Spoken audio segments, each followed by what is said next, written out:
The Ford government is months behind on a mandatory 10-year review of the Greenbelt. The ecologically sensitive zone is supposed to undergo a governmental review every 10 years.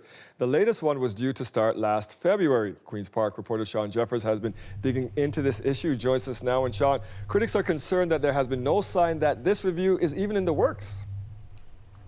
That's right, Dwight. So the environmentalists, opposition critics are looking at that February date and wondering why the government hasn't started the process, at least publicly yet.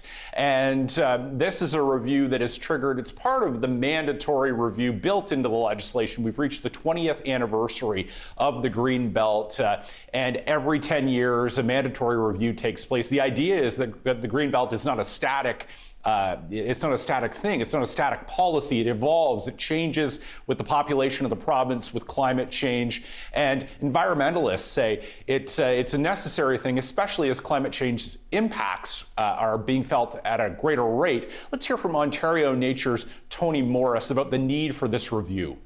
Greenbelt, when it was originally created, was never intended to be frozen in time. That's why the review was built in. Context change, the economy's changed, the environment's changing.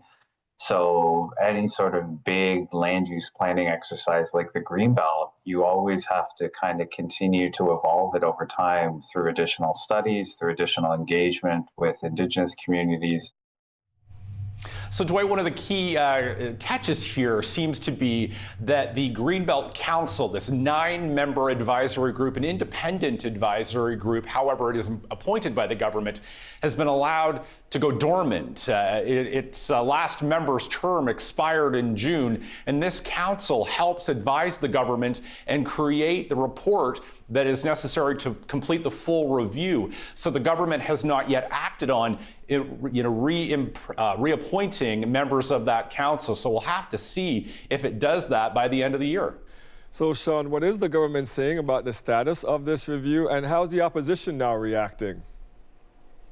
In short, Dwight, not a lot. The government has not actually issued a statement responding to requests for comment from the CBC, both for this story and an earlier story this year that we did about the status of this Greenbelt Council review. That's led opposition critics to ask the question, well, why is the government dragging its feet? Why the silence here?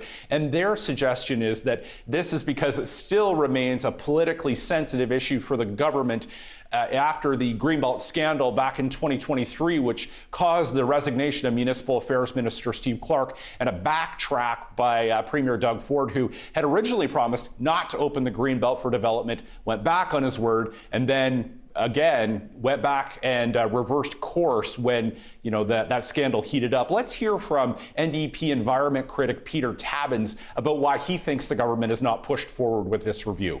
We're almost at the end of the year, and they are way, way behind on something that legally they're supposed to be doing.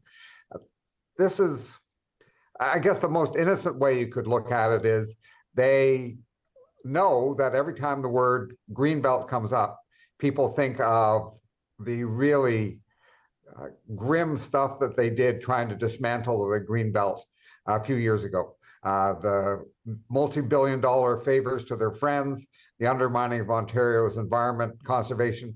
It puts them in a bad light and also reminds people that this is a government under police investigation. That police investigation is not over yet. So, Dwight, on that note, I checked in with the RCMP on Friday just to try to understand the status of that ongoing investigation. As I say, it is ongoing. Unfortunately, the RCMP are not providing a lot of detail. They say that they are conducting a thorough probe into the matter, and it continues, but they don't want to speak publicly and prejudice the outcome of any investigation that they are conducting at this moment. So, we'll have to wait to see where that lands and when the province decides to push forward with this review. Sean Jeffers at Queen's Park. Thank you, Sean.